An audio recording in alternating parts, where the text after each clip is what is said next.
Hi, my name is Remy and I'm a vegan and gluten-free food photographer and wellness blogger. I love meal prepping and I actually started meal prepping when I was in college and first went vegan because the cafeteria didn't have too many great options for me at the time. Now I find that meal prepping just helps me stay on top of my week, and my favorite meal to meal prep is breakfast. Whole Foods is definitely my favorite place to buy groceries because there are so many vegan options there. There are also gluten-free items and amazing organic produce, and as someone with a lot of dietary restrictions, it's a really great place to shop. So I'm really excited to be partnering with Whole Foods today to share with you 5 colorful and delicious smoothie recipes that you can make ahead and use throughout the week.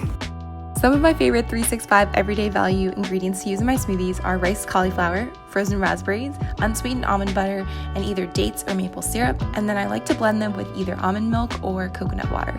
And it's up to your preference. You can also use fresh fruit here. To make the smoothies, all you want to do is place your ingredients into a mason jar or freezer-safe container. Here I'm adding in some cooked riced cauliflower to sneak some veggies in. I like to sneak in veggies to my smoothies as well because it's a great way to get some extra nutrition in from your first meal of the day. So here I'm using carrots to get that carrot cake flavor, and carrots are really high in beta carotene too. In this next recipe, I'm also using yellow squash as my vegetable of choice because you can barely taste it and it adds a really nice amount of texture and creaminess to the smoothie. I'm also using turmeric and a little bit of black pepper just for a kick.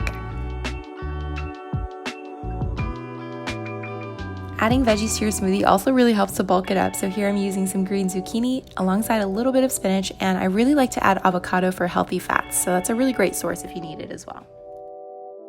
The sweetness of the fruit in our smoothies means you can't really taste the veggies that we're adding, so it's a great way to get that serving of veggies in without even noticing.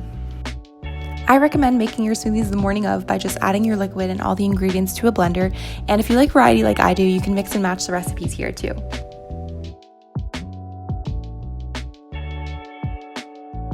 Store your smoothie jars in the freezer, and then on the morning of, just empty out the contents into a blender and add your liquids.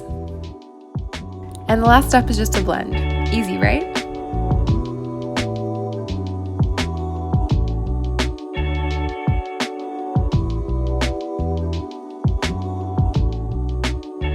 I'm a big believer in starting my day with fruits and veggies, so these smoothies are perfect. Thanks for watching. I hope this helps you save some time in your morning routine.